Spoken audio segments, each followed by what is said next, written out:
Hello everyone, आज मी फ्लावरचे पराठे बनवणार आहे। मी चॉप केलेली फ्लावर घेतलेली आहे, त्याच्यात एक हिरवी मिरची टाकलेली आहे, थोडासा कोथिंबीर कापून टाकलेली आहे, चवीनुसार लाल मिरची पावडर टाकली आहे आणि नमक टाकलेलं आहे चवीनुसार। आता मी इथे त्याच्यासाठी गव्हाचे पीठ घेतलेले आहे, त्याच्यात 1 ते 1.5 पळी तेल टाकलेले आहे आणि चवीनुसार नमक टाकलेले आहे आणि याला छान मिक्स करून आपण जसं चपातीचं कणिक मळून घेतो तसं त्या पद्धतीने हे कणिक मळून घ्यायचे आहे। बघू शकता तुम्ही, मी इथे चपातीच्या कणिकसारखे कणिक मळून घेते आहे।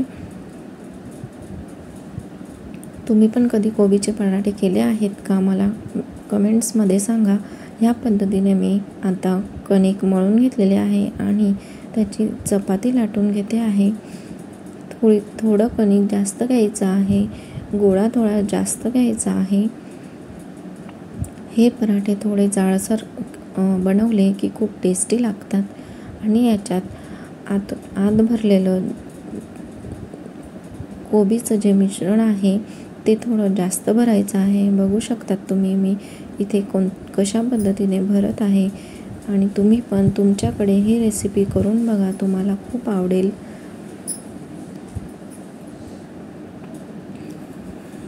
तुम्हाला माझे व्हिडिओ आवडत असतील तर लाईक करा, शेअर करा आणि माझ्या चॅनलला सबस्क्राईब करा। हे आपण मोदक बनवतो त्या पद्धतीने हे मोदकासारखे कणिक आपल्याला वाळून घ्यायचे आहे, सेम मोदक करतो तशा प्रोसेसने। आणि आता याचा पराठा लाटून घ्यायचा आहे।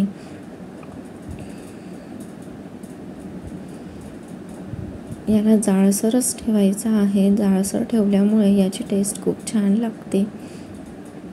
काही ठिकाणी कोबी ही शिजवून केले जातात पराठे, पण मी इथे कोबी कच्ची ठेवून आधीच धुवून घेतलेली होती आणि त्याला अशीच भरलेली आहे न शिजवता।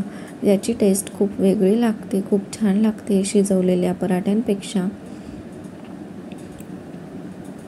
बघू शकता तुम्ही, मी अशा पद्धतीने हा पराठा लाटून घेतलेला आहे।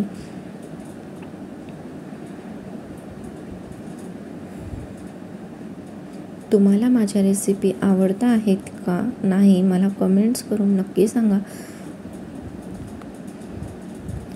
आता मी इथे तवा तापत ठेवलेला आहे आधीच आणि त्याच्यात थोडं तेल घातलेलं आहे।